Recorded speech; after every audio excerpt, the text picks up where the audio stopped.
북한이 어쨌든 체제 안전 문제 때문에 핵을 개발했는데 교류 협력을 통해서 오히려 북한의 사회 경제적 발전에 핵을 갖고 있는 것이 저해되는 상황이 된다면 그럼 북한 스스로도 핵에 대한 중요성이 낮아질 수 있을 것 같은데요. 네.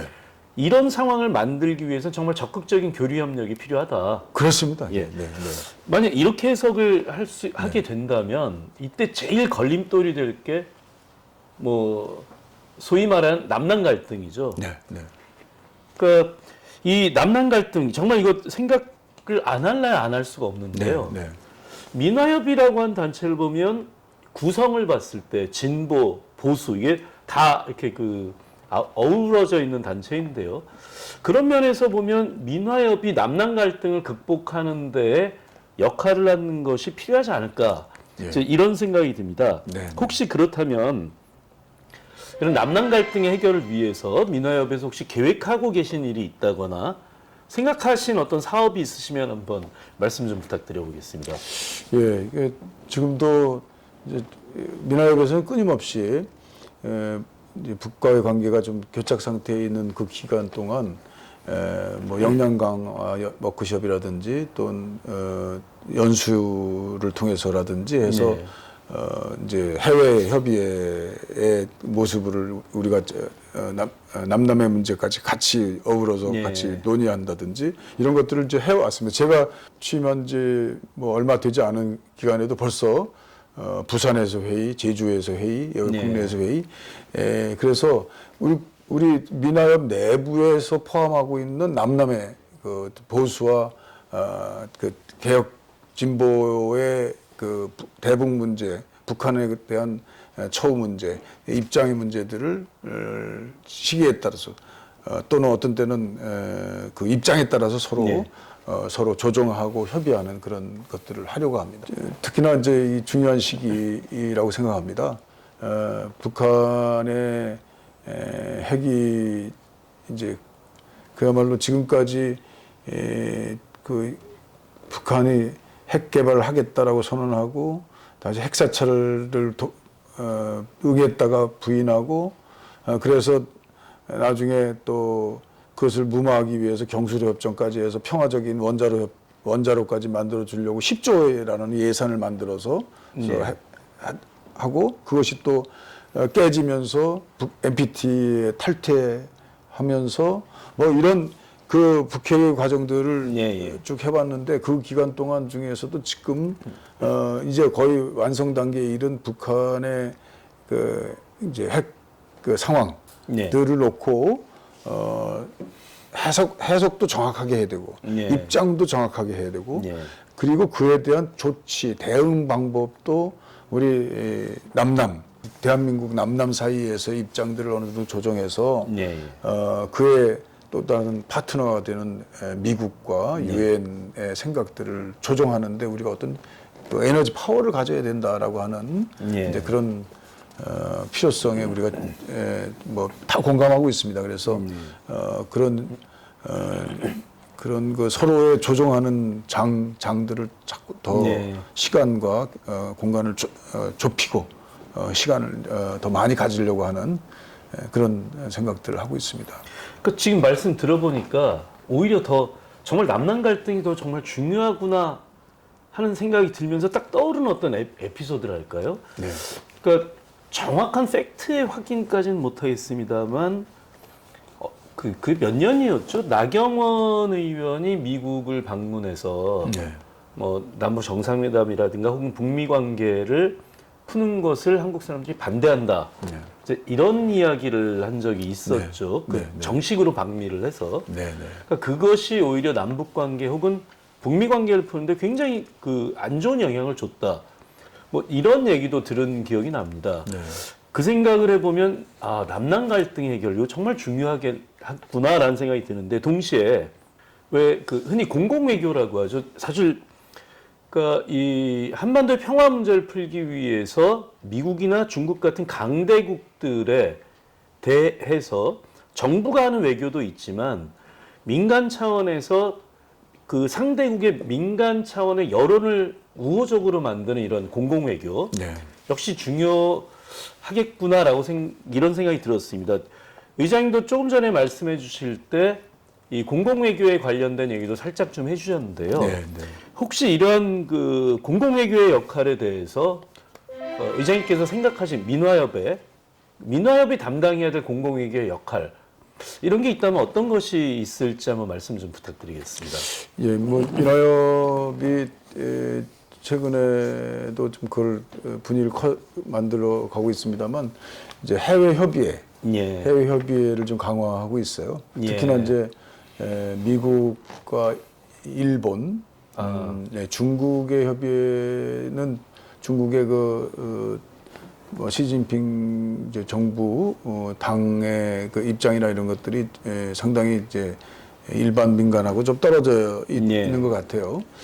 그래도 그 중국도 중국에 있는 우리 교민 교포들이 북한하고의 관계나 이런 것들이 상당히 긴밀하게 움직여지고 있습니다. 그래서 이제 중국 그리고 또 유엔에서 같이 그 미국과 함께 의사결정 구조에 굉장히 중요한 역할을 하는 유럽, 미국, 일본 그런 국가에 있어서의 해외 협의회, 해외 협의회가 최근에 우리가 처음에 제안해서 만들었던 이제 워킹 그룹이라는 것이 너무 뭐 미국 입장으로 이제 진행되는 것 아니냐라고 한미 워킹 그룹 말씀하시는 예, 한미 거죠? 워킹 그룹이요. 예, 그래서 이제 그런 것을 그냥 여태까지 잘 움직여졌지만 기능상 문제가 좀 있지 않나라고 하는 거를 지금 와서 그걸 뭐 없앤다든지 이런 논쟁을 할 필요는 없는 것이고 그것이 잘 기능화될 수 있도록 하는 이제 민화협 차원에서의 접근 이런 것도 좀 생각하고 있습니다. 예, 한미에 이제 새로운 영향을 주는 우리 교민들의 역할이 굉장히 큽니다.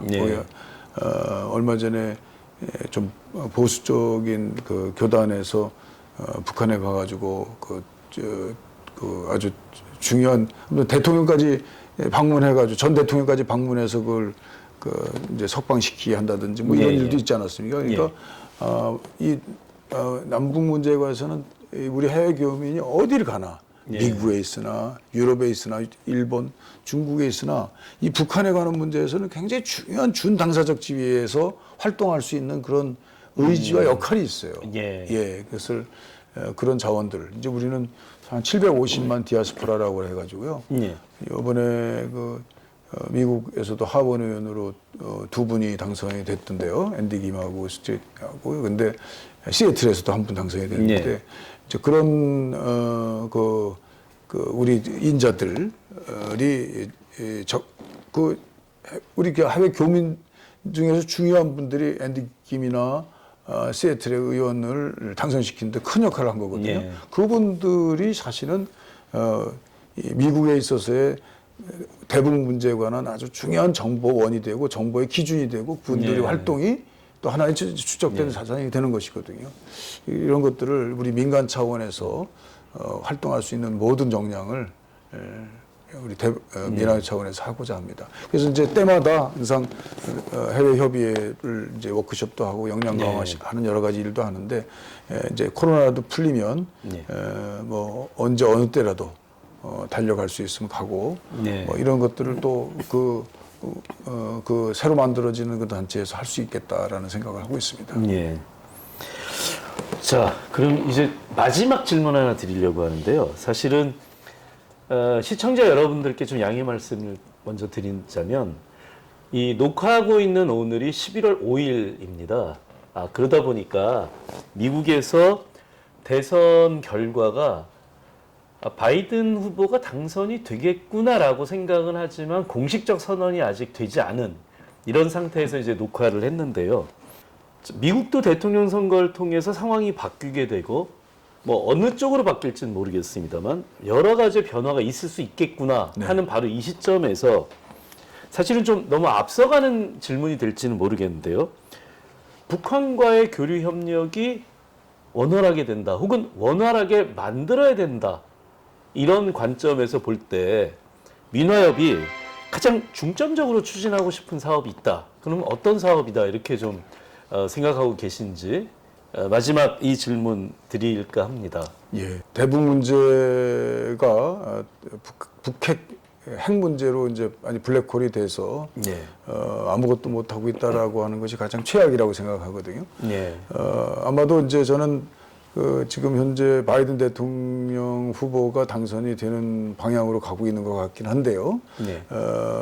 그렇게 되면 제일 걱정스러운 것이 이제 너무 신중하게 네. 처리를 한다든지 그리고 또 오바마 대통령 때처럼 일종의 좀 약간 무시하거나 아니면 그냥 지켜보거나 하는 것으로 그 전략적인 우선 사안의 그 중요성을 이쪽으로 아주 풋 어사이드 해놓는 제쳐놓는 형태로 가지 않도록 하는 것이 중요하겠다는 생각이죠. 그래서 저희들이 의무로 양으로 민간에서 할 수 있는 모든 역량을 총동원해서 그 바이든 정부가 새로 된다면 그에 대해서 신속하게 어떤 빠른 결정을 할 수 있도록 하는 그리고 또 새로운 결정을 할 수 있도록 하는 것이다라고 생각합니다. 근데 오바마 대통령 때 이것들을 어느 정도 이렇게 좀 참고로 하겠지만 그러나 지금 현재로서는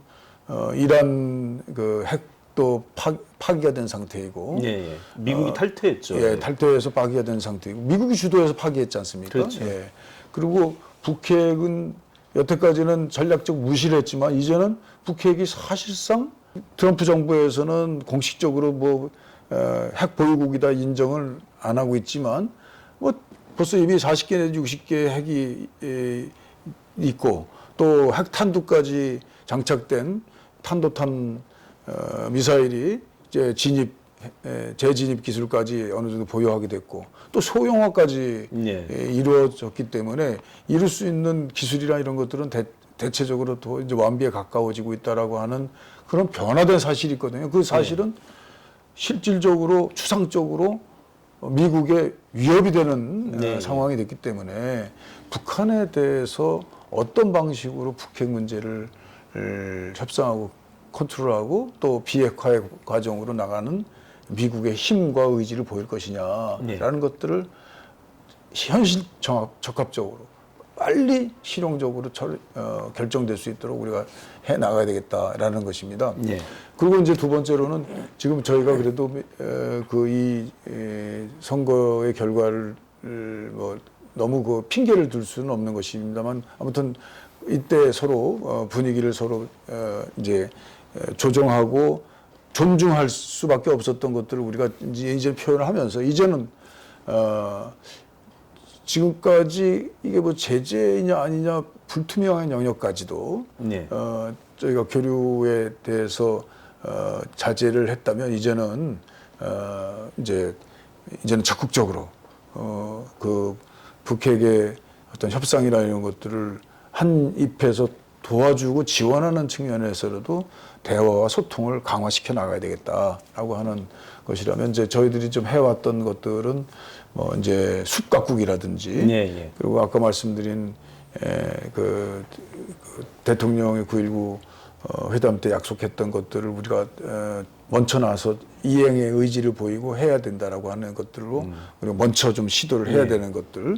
그 다음에 이제 저는 남북의 그 평화와 하나 되기 위한 하나의 기반 그것도 소홀히 해서는 안 되겠다. 그래서 그 어린이들이 문화어와 표준어로 나눠져 있는 그 어린이들 0세에서 5세까지의 통일 교범, 통일 교과서 그런 것들은 지금 이곳저곳 하고 있는데 미나협이 같이 이제 우리 민간 같이 회원 단체와 이제 이용해서 역량을 더 강화시켜 드리는 거겠죠.